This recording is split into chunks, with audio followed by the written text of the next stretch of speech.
Hey, good morning. It's January 7th. Welcome to Angry Bird. Um, I'm just going to make two quick things real quick, or three. Start with Trump and Greenland. Um, yesterday I posted a video about yesterday was the day. It was the day it was gone.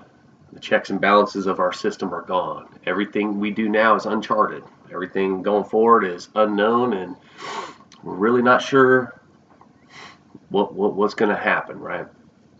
So right out the gate, Trump's been talking about Greenland becoming part of the United States. He's talking about the Panama Canal becoming being returned to the United States. It's a long story. You can really just research the history there, but we built a canal and we controlled it for a while, and then we gave it back to the country that we built it in, and we still use it to today, and it's still a major economic port. Now, the only reason why I can think of in my head, and I can't think of any other reason about the Panama Canal other than Trump being an ego and wanting to put his stamp on history of how much of a fuckwad he could be. Pardon my language, but that's what he is. But the only thing I could think of is if all these things start escalating globally, that's just going to be something that we have to control. That I can see that as a something that would allow us to move our militaries, and we would have to control that to keep our flows coming from the east side to west side, especially on the waterways. But I'm not saying control it by force like this knucklehead. I'm just saying it has to stay open. And it has to be safe to put ships through there. Is all I'm saying. But this guy, he's talking about Greenland, and now I guess his son's going there to go check it out, man. Hey, let's go check out our new property, Dad. It's so ridiculous, man. You know, um, and then we got Musk, Elon Musk, and it's another part of that. Checks and balances are just gone because this guy's it's on record at these reportings that he has been contacting governments. He ain't an elected official. All he is a contractor, a government contractor for us, like defense contractors for Starlink, whatever. He's a contractor. And he's out there making side deals and side hustles. You know, that's a check and balance that's gone. We never allowed our you know citizens to be out there making deals on behalf of the country when they weren't even elected. Okay, anyway, that's one of them that's gone. My opinion on him, I'm gonna be honest. I mean, I follow a guy, and his last name's Norland. If you can find him, Norlund, and this guy's just on fire right now. I mean, he keeps his groups keep growing because this guy's throwing out solid uh, journalism on it. Um, and so, based on watching him, perhaps I'm just biased, but I've been looking at Elon for a long time, trying to figure this thing out, like how he can convince people to buy something that's worth little for so much, and then when it's gonna maybe start to fall, like his stock price maybe start to fall, then he pitches something else to keep it higher. And if you ever peel back one layer on Elon, you're gonna know that no matter if Tesla went bankrupt or not, man, he's gonna still have money, but most of his money, the lion's share of his chest up is Tesla stock. And Tesla car sales are gonna fall off a cliff. He has a bro club, and that's it. And everybody else just likes him. I can't think of anyone I've ever met outside of his little bro club that likes him. And when you do that, and we look at the world objectively, all of us out here, all us little fish. We look at the world objectively, and we're just like, man, we're not supporting you, man. We're just not going to support you, dude. We won't buy another Tesla. We won't buy any of your fucking batteries. We won't buy any of your shit if we can avoid it. The only reason why we'd buy something from you, man, is if it was like the last thing the only choice. You know, and I feel like a guy over there in government trying to create government regulations, right?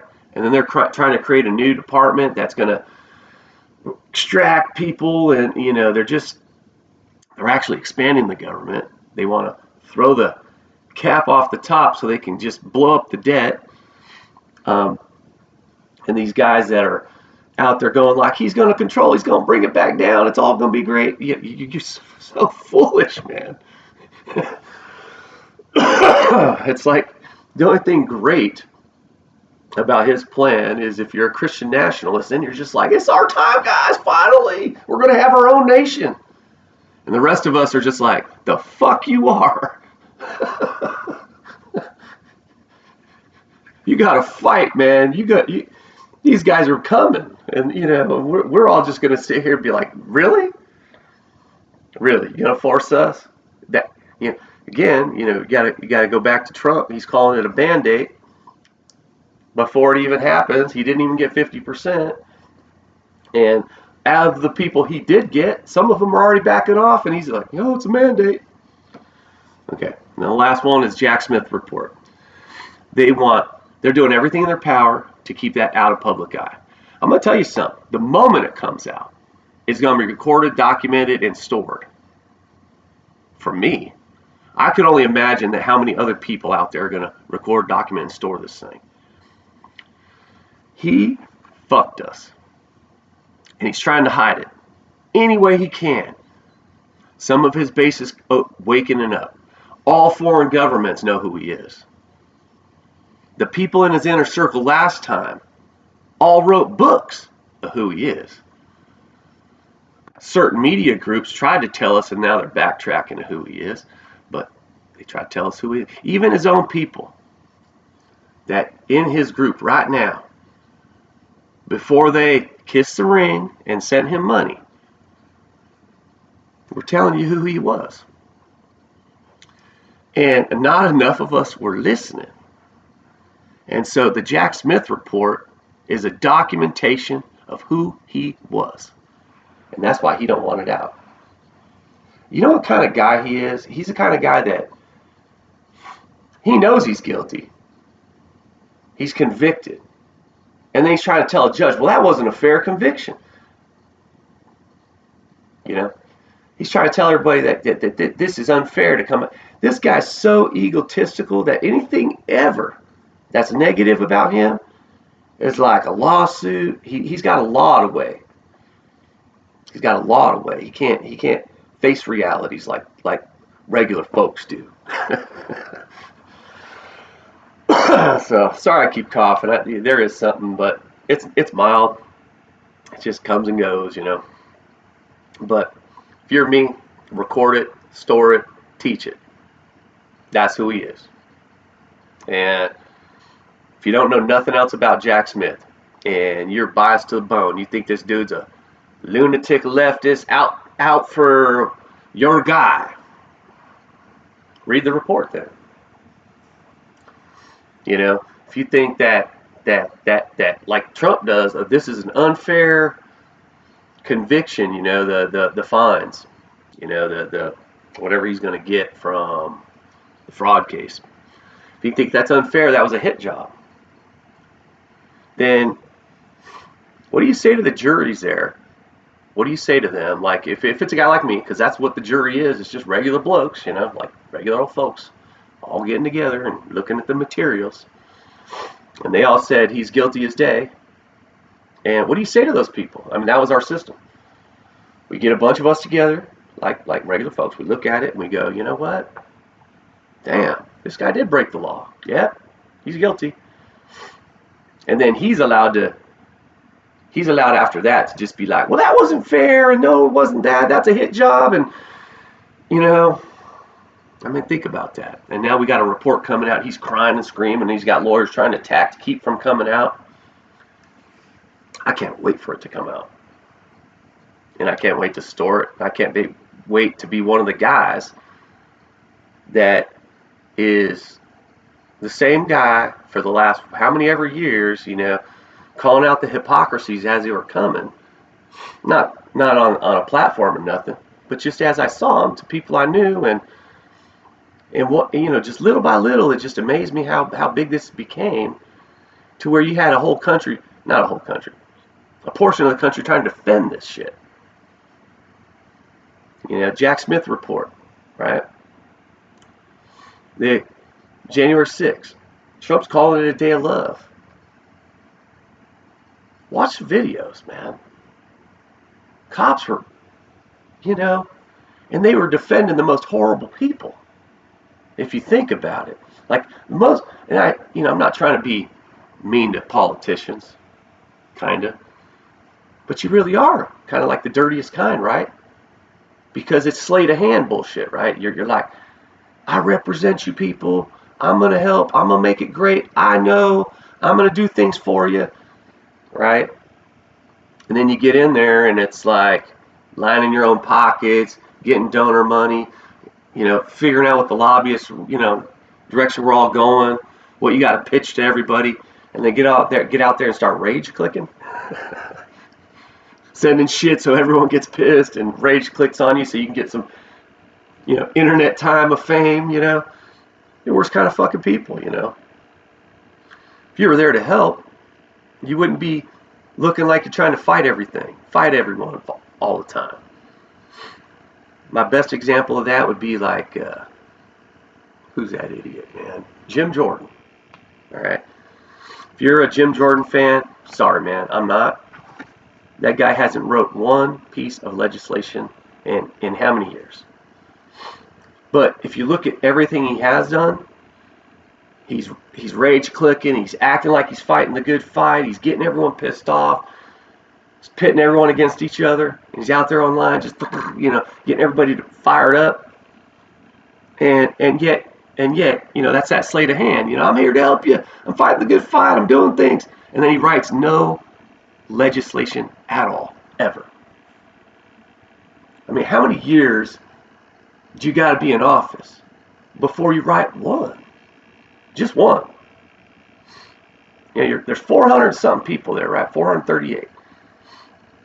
They got all these committees, they got all these groups, and trying to figure it all out, they say, right? You got this guy in there, this lion, they say, I'm doing the good fight, and he hasn't done a fucking thing. And that's my best example. It's a guy like that. These cops were defending a guy like that. The guy that don't really represent the public, the guy in there lining his own pockets. And they called it a day of love. These officers were defending those people. Those people now are like on the day of love team, like there's a group of them, they're on the day of love team. It was a day of love. They were running for their lives. They were scared to death. They barricaded themselves in. You could see these guys that are all acting masculine on TV for rage clicks. You could see them running on the screen. That's some scary shit that day. And Trump's playing it today as a day of love, and Trump's playing it today as, something that isn't what it was, is bullshit. And Americans deserve to know everything there is to know about that day. We saw it live on TV, and we were under attack over an election lie, a political lie that should never have occurred because some jackass has too big of an ego to allow negative press. Think about that. He's so egotistical, he can't even lose with any grace at all. So that's all I'm going to say today for this morning. And I hope you all get the Jack Smith report when it comes out. I hope you all store it and teach it and explain it to people. Because his people are leaving him. And he needs his billionaire buddies and their power and their influencers and their, he's going to need them because the American people are wising up and he ain't even taken office yet. So let's get it. Love y'all. Bye.